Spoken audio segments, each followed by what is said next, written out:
Hey, this is my first video review that I'm recording, and it's of the first season of the TV show Arrow. For me, this was my most anticipated new show of the season. I'm a total sucker for superhero TV shows, and Green Arrow has always kind of been like a cheap man's Batman, and so it lended. And I always thought Batman lended himself well to a TV show. So this seemed like a really nice little setup right here. They had the right tone for it. And so I was very excited going into the season. And for me, it paid off very well.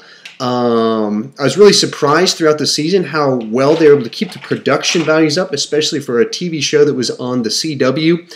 I'm not really an acting critic, so I don't tell when people are bad actors all that often. But I find the cast likable. In particular, the actor that plays Diggler, I mean, I'm shocked I haven't seen him in I haven't seen him in anything prior to this, and so he seems like a guy with tremendous charisma and screen presence that we've just never seen before. So that was a really big surprise.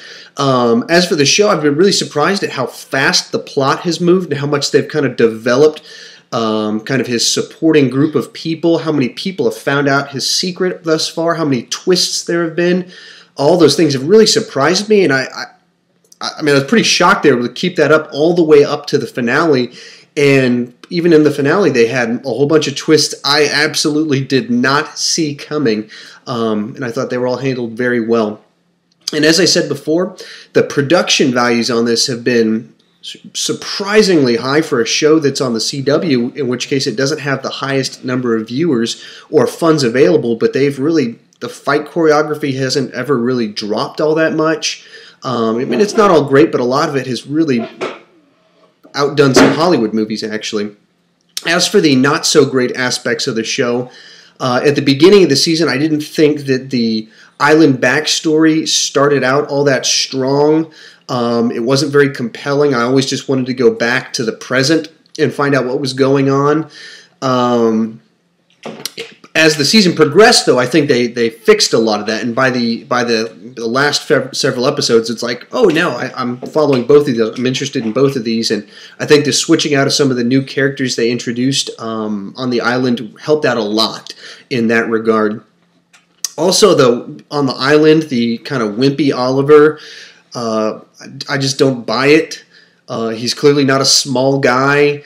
And their way of making him wimpy is to like give him a funny voice where he talks kind of different, which it seems not like a good way to do that. But like I said, I think they're building progress. It's getting a lot better. I think they're finding out what works and what doesn't in that aspect of the show, whereas I think the stuff in the present always worked pretty well. As for the bad,